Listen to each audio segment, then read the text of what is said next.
All right. My name is Dr. Patty Ann Ford, and today I'm going to talk to you how meditation can physically and physiologically prevent overeating.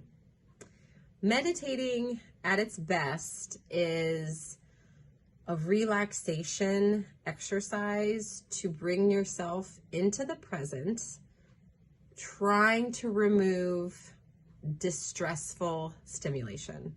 It's very hard to do in our society that is on all the time. So it takes a very intentional effort to sit in silence or to be in a meditative environment or to, reduce the noise internally, which I don't know about you, but it is really hard when you have a lot of anxious thoughts to just calm down. And so that's a very invalidating, abrupt, not helpful action step to just do it, right? So Nike has a great marketing, but in terms of, healing and like human experience, it's a lot harder than what Nike proposes.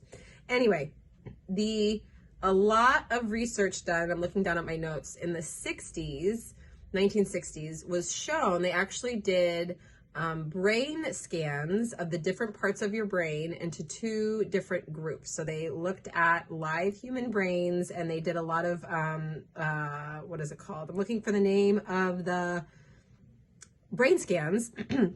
And they looked at, I don't know the exact name, and they looked at two different types of people, meditators and non-meditators. And the meditators actually had different activities in different parts of their brain that can actually promote relaxation. And so when you are in a meditative state, it actually reorients the brain from the right, this is my right hand side if you're watching the video, the right prefrontal mindset of stress, and it shifts to the left prefrontal disposition or sensation of contentment and joy. How this is done or how this is done during eating can be very difficult in a busy environment. So when you can shift from a mindset of discontentment and stress to contentment and joy, when you're in this joyful stage, and I'm using right and left, when you're in this joyful state of mind, it can actually reduce the nervous system to the rest and digest side, which is the parasympathetic, that connects you to your digestion and your hunger cues, which will actually signal, hey, I'm full, stop eating. Hey, I'm full, I don't need anymore. Hey, I'm full, we can push the plate away. The hardest part about this is when you're trying these mindfulness, meditative exercises and you're used to the cue of finish your plate, and you have these stories of don't waste any food or else people are starving across the world. It's so hard to turn that noise off and listen to your body. So it does take some time.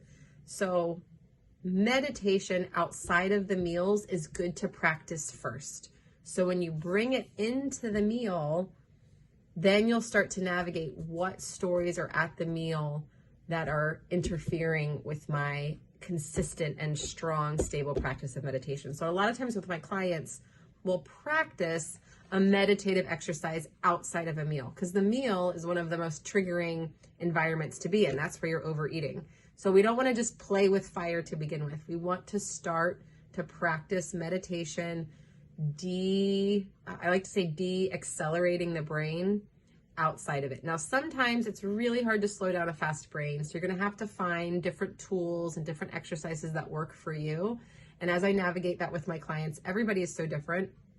A really good one is just naming different objects in the room that you currently see, naming some senses that you can touch, like tactile things, your chair that